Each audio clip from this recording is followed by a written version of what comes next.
Franklin.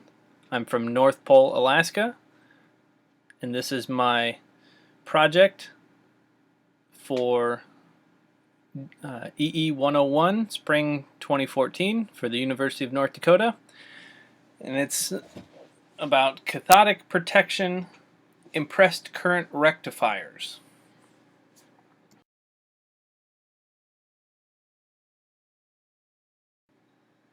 What is cathodic protection? Well, cathodic protection is the process of reducing the potential difference between local anodic and cathodic sites to zero.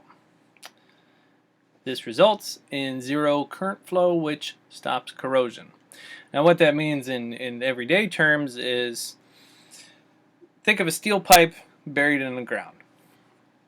To get to the point where you have a pipe to bury in the ground, you have to dig up the ore, you have to refine it, turn it into steel, form it into pipe, and then weld it into place, and then bury it in the ground. All these steps add energy to that steel.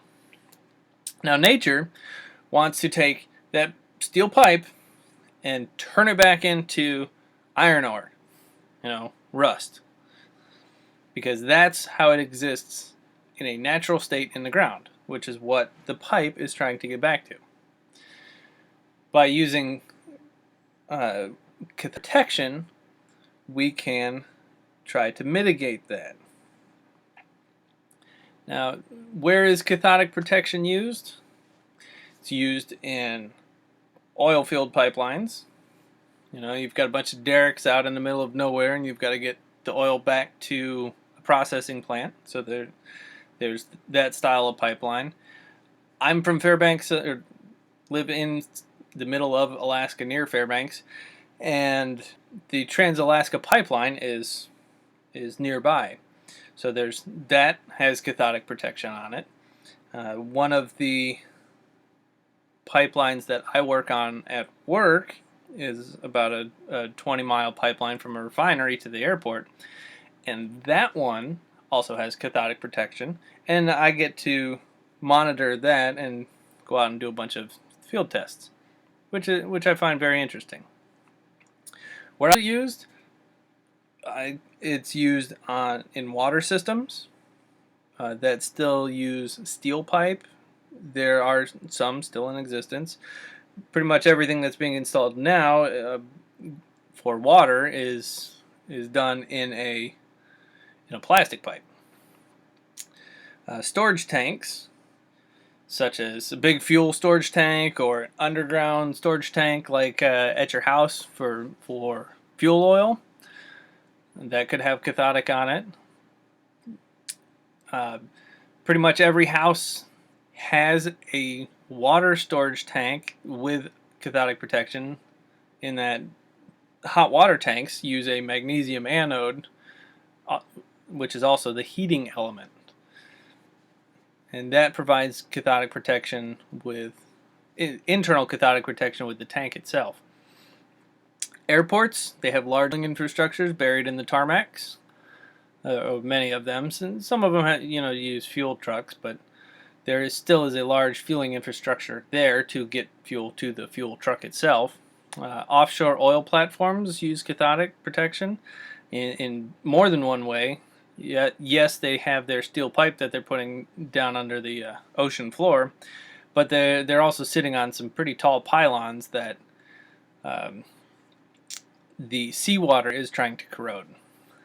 Bridges are another area where you've got metal, the steel bridge, plus the electrolyte of the soil and the water trying to corrode it. Harbors are another one.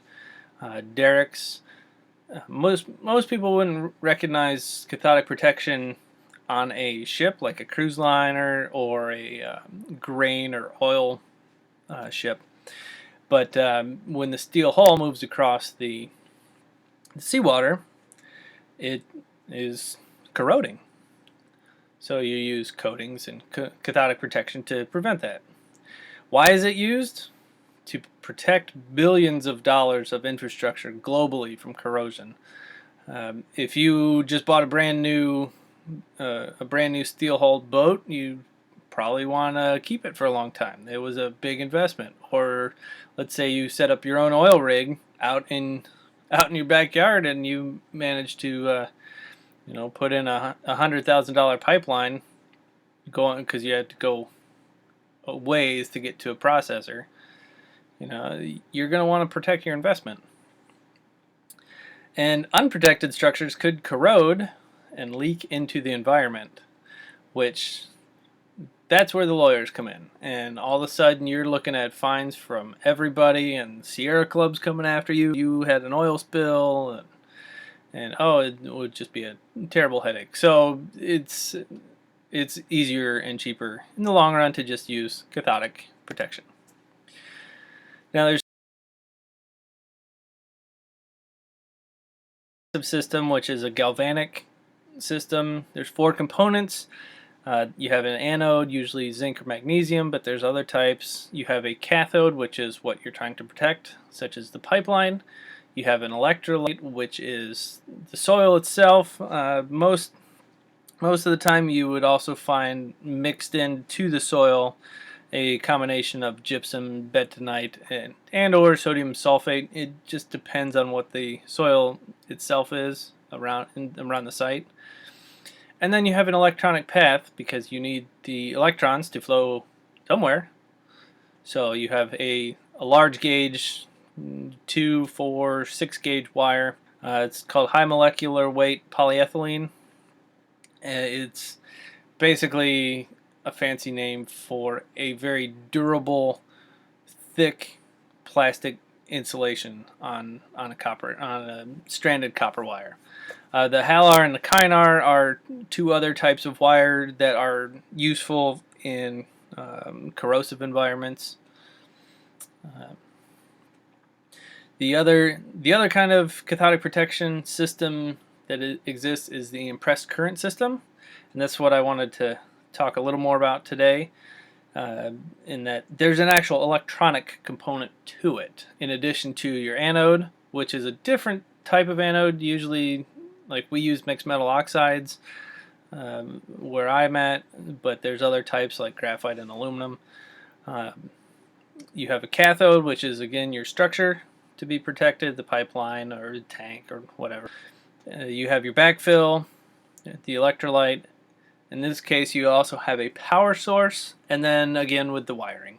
So the power source, big bridge rectifier. So here you can see we have all sorts of settings on the rectifier itself. Starting from the top there, we have a course tab. So you can adjust where it comes off the transformer, so you can adjust your voltages. In large gaps, there on the top right, you have a fine gap, so you can further tune how your voltages are coming off your transformer. The AC power and the AC power connection is there behind the breakers, typically, and then the AC/DC transformer is again behind that front plate. So then you have on the left there, you've got a voltmeter. They're not terribly useful, and I don't really know of anybody that actually uses them for documentation purposes. Same with the ammeter. It's kind of a quick and dirty reference, but anybody that does this professionally is going to take a multimeter on site and make their own accurate measurement. Those 2 gauges you can adjust. There's a little set screw in both of them to adjust the settings, and they work great. But they're still pretty basic, and they get beat up and weathered, so it's easier just to use your own multimeter. There you have a shunt. That's the bar in the middle, so you can take a reading and calculate your amps going out. And then at the bottom you've got your positive and DC terminals with the associated wiring going out to the anode and to the structure.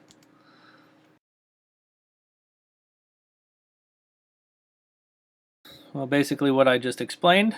So you have your AC input, transformer, your rectifier, the load, the taps, the ammeters, and the shunt.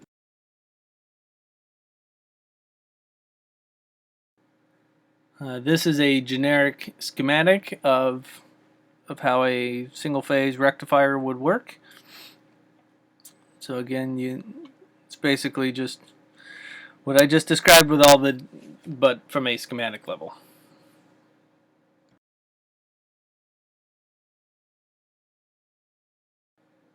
Here we have a few examples of different structures that are cathodically protected.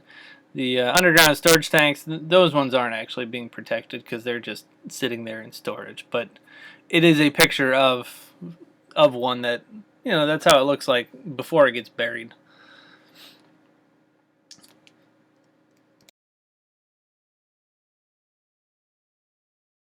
Interesting electronic field, and I'm glad that I get to participate in it, both professionally, and I got to present this presentation about cathodic protection.